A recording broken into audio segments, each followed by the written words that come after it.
Hola, bienvenidos y bienvenidas a otro video del canal.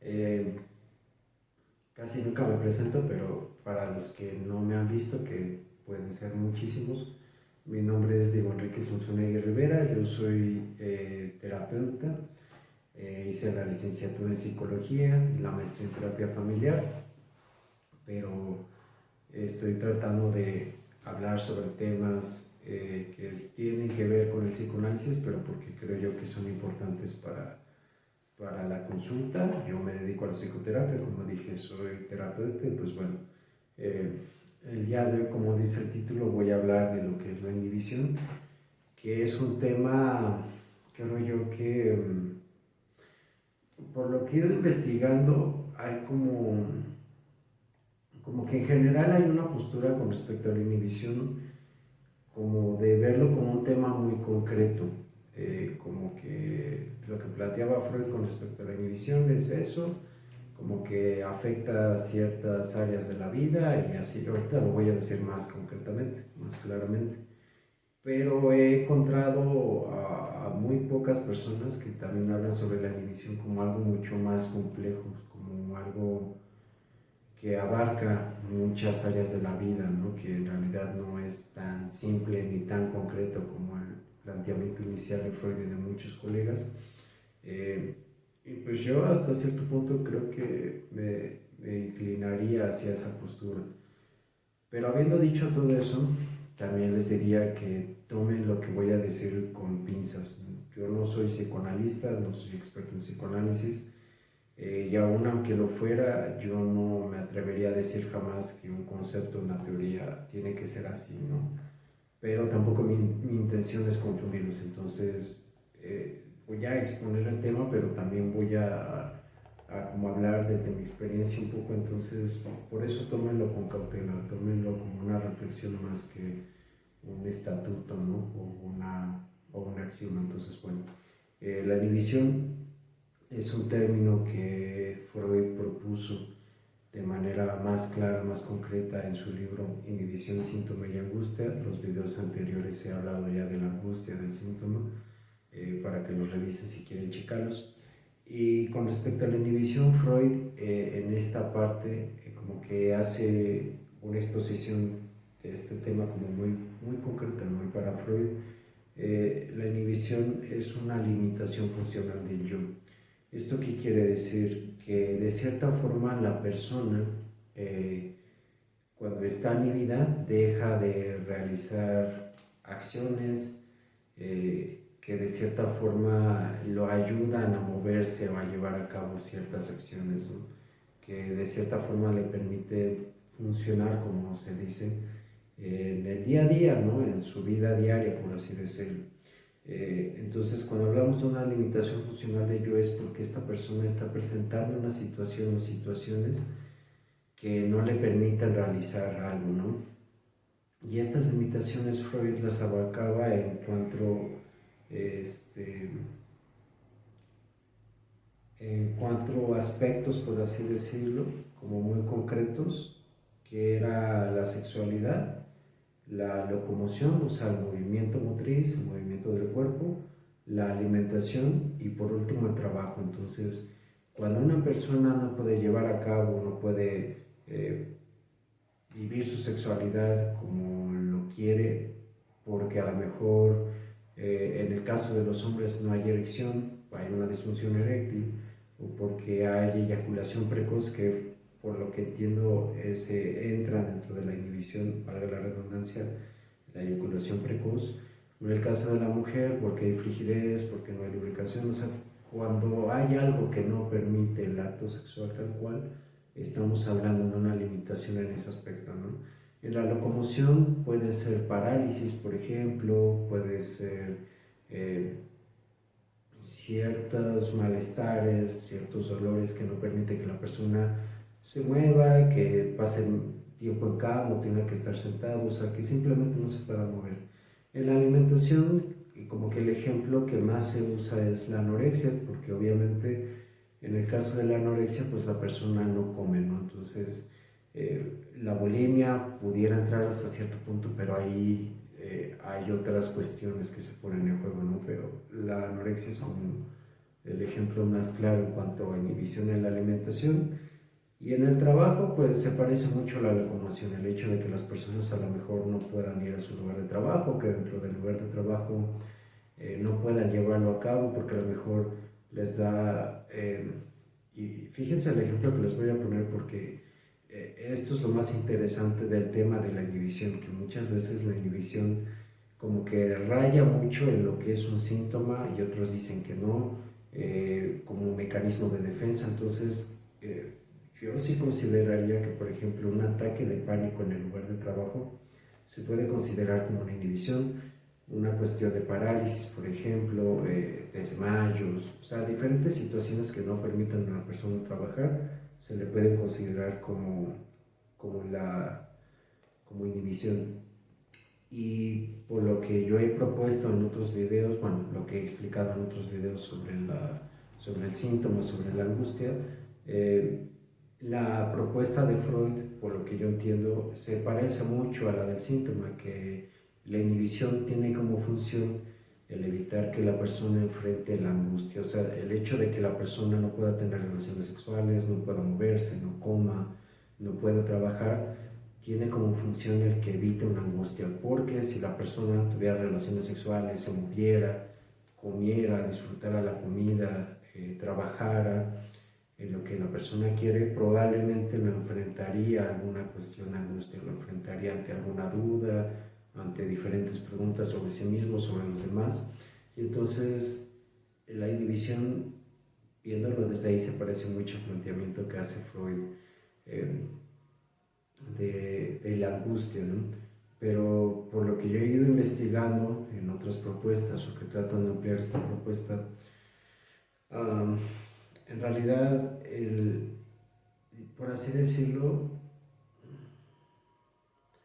bueno, yo tengo ubicadas otras dos propuestas que son contradictorias. Voy a tratar de ponerlo así. Es cierto que muchas veces las personas llegan a consulta y yo me atrevería a decir que la mayor parte de las personas que llegan a consulta llegan por un síntoma, ya sea por una cuestión obsesiva o por un síntoma físico tal cual. Después de eso llegan personas angustiadas, o sea, tal cual están angustiadas. No es que haya un síntoma tal cual, sino que la angustia ya está muy presente y no saben cómo lidiar con ella, no saben para dónde hacerla y están muy desesperados porque tratan de quitársela, ¿no? Y no saben cómo. Y como que en un tercer grado está esta cuestión de la inhibición. Ahora, esto que estoy diciendo sí es un poco un albur, porque la cuestión de la inhibición, como decía, se parece mucho al síntoma y entonces pareciera que puede haber una confusión ahí. Lo que decía de dos propuestas es que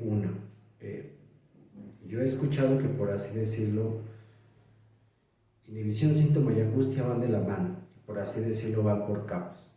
Cuando una persona está angustiada es porque ya está enfrentando la angustia, ya no hay un mecanismo de defensa que pudiera actuar frente a esa angustia, ya está frente a frente. Entonces, por así decirlo, el trabajo terapéutico pues ya se enfoca a que la persona pueda enfrentar y afrontar su angustia, ¿no? Que de cierta forma, por así decirlo, como que ya está más avanzada en ese proceso, porque el hecho de hablar de un síntoma quiere decir que es una capa, por así decirlo, hay una capa de más. O sea, en el síntoma hay que ir leyendo el síntoma tal cual, de manera simbólica, que la persona pueda elaborar, que pueda decir qué piensa sobre su propio síntoma, que le dé un simbolismo, ¿no?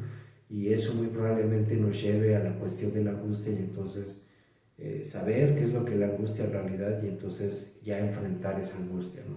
Por eso digo que es una capa. Y en esa misma propuesta la inhibición viene a ser como una capa más abajo, o sea, la persona como ni siquiera puede hacer y está completamente inmovilizada, por así decirlo, pues digamos que es una parálisis, por así decirlo, en general con respecto al tema. O sea, si no hay erección, entonces, hablando de lo sexual, por ejemplo, en el hombre, entonces, pues es que no se sabe, o sea, como que pueden surgir muchas cuestiones, ¿no? Bueno, no hay erección porque en realidad no te gusta tu pareja, no hay erección porque no tenías ganas o no tienes ganas o no hay erección porque a lo mejor, no sé, diferentes cuestiones, como que se abre el abanico de preguntas y cuestionamientos, ¿no? Entonces, esa es una propuesta, como que decir que la inhibición es como una capa más profunda, que hay que rascar un poco más, el síntoma ya es una capa más arriba, como que ya está más cerca y la angustia ya es directamente lo que ya se expuso, ¿no? Lo que está expuesto. Ahora, la otra propuesta que yo he escuchado es que la inhibición en realidad no es una capa más, más abajo que el síntoma, al contrario, pareciera que el síntoma es la capa más profunda a la que hay que rascar más eh, para poder llegar ahí. Después seguiría la inhibición, porque la inhibición como que ahí más bien la cuestión es, ok, y ya se sabe a qué no se le está enfrentando, o sea, como que queda muy claro, el ejemplo que yo ponía, ¿no? O que no tienes una erección, pues eso claramente habla que es algo de lo sexual que no se quiere enfrentar, ¿no? O no estás comiendo, pues obviamente tiene que ver con algo de la alimentación, o sea, como que la inhibición ya está apuntando de manera más clara y más directa a lo que es la angustia. Y la angustia pues ya sigue siendo como esta capa más superficial a la que no hay que rascarle tanto, ¿no? Entonces, viéndolo desde esta propuesta, la inhibición no tiene tanto que ver con una cuestión de aquello que está tan enterrado que ni siquiera podemos vislumbrar, al contrario, es más bien como ese último filtro, como ese último, yo lo entiendo así, esto es como lo que yo voy entendiendo de la inhibición, es como ese último intento del aparato psíquico de echar a andar algún mecanismo para no acabar de enfrentar del todo la angustia que puede eh, convocar y realizar el acto tal cual, ¿no? De cierta forma creo yo que es más bien como un mecanismo muy parecido a la regresión, porque, porque digamos que la persona sabe qué es lo que quiere hacer, de cierta forma se pone ahí, ¿no? O sea, la persona que no tiene actividad sexual no es porque no se le haya pasado por la cabeza, ¿no? Ya está ahí, ya está en la cama, ya está desnudo, ya está desnuda y simplemente no sucede, ¿no? La persona intenta moverse y entonces sus piernas no reaccionan, su cara está paralizada, intenta sonreír, o sea, está intentando, ya se está poniendo ahí en la situación. Tiene el plato de comida y no quiere comer, no tiene placer al comer, no lo desea, o sea, ya está enfrentando la situación, pero de cierta forma esa cuestión de la parálisis creo yo que es una forma de regresión a un estado, valga la redundancia, ¿no? Pero para los que no lo tengan muy claro, a un estado infantil, en donde de cierta forma se quiere y no se quiere la cosa, por así decirlo. Pero también es como una situación de sí quiero, pero no lo voy a hacer, pero mi cuerpo se inhibe, valga la redundancia, para no hacerlo y entonces de cierta forma es una situación muy cómoda, no es que sea placentera, simplemente es cómoda. ¿En qué sentido? En el sentido de que muchas personas que viven en este estado de inhibición, como son síntomas muy llamativos que también pues generan como mucha,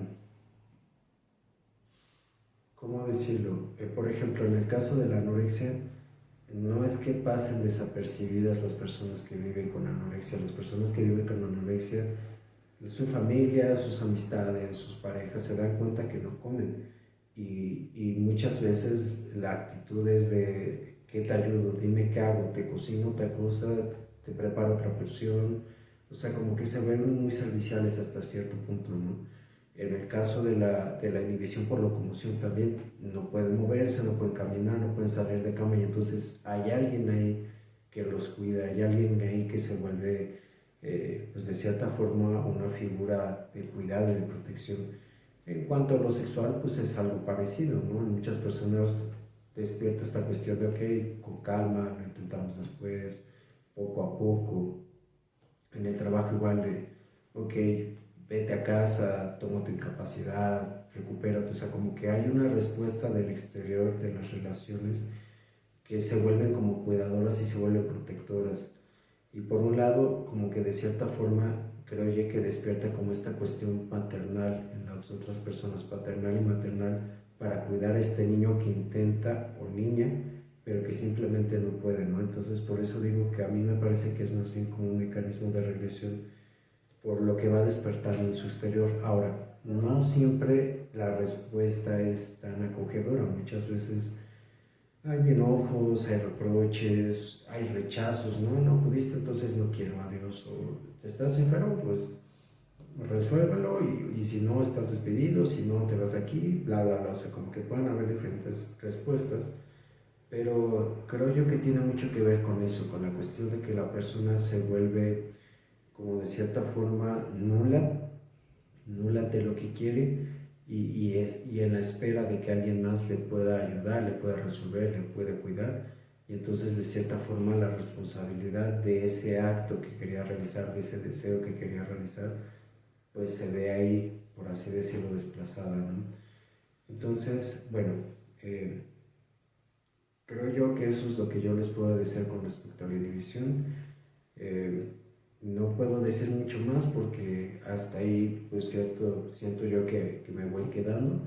Yo es lo que voy notando, como les decía, yo creo que es un fenómeno muy, muy amplio porque se puede confundir con síntoma y tal vez el síntoma y la inhibición van de la mano, creo que sí van muy de la mano, creo que en realidad se va complementando, creo que pues el síntoma tiene una cuestión paralizante, igual que la inhibición, entonces más bien lo que va cambiando es qué tan consciente, qué tan presente se tiene el deseo que va generando eh, pues una posible angustia y para evitar la angustia se echan a andar estos mecanismos del inconsciente, del aparato psíquico para proteger a la persona de la angustia, ¿no? Entonces, bueno, eh, ahora que lo estoy pensando tal vez en la cuestión de, yo no soy lacaniano tampoco, pero por lo que yo entiendo de Lacan, tal vez la inhibición es una forma en que la mente, en que el individuo encuentra para seguir siendo esta persona amada o deseada y pues lo que ya he planteado en otros videos, ¿no? Que va de la mano del síntoma también, mejor me inhibo a llevar a cabo esta acción porque probablemente si llevo a cabo esta acción voy a dejar de ser amado o deseado por alguien más, ¿no? Entonces tal vez la inhibición es como ese último o como un freno muy drástico que utiliza el individuo inconscientemente para detenerse ahí, ¿no? Pero bueno, eh, si tienen dudas, si tienen comentarios, háganmelo saber. Con eso terminamos el video y los espero el próximo. Hasta entonces.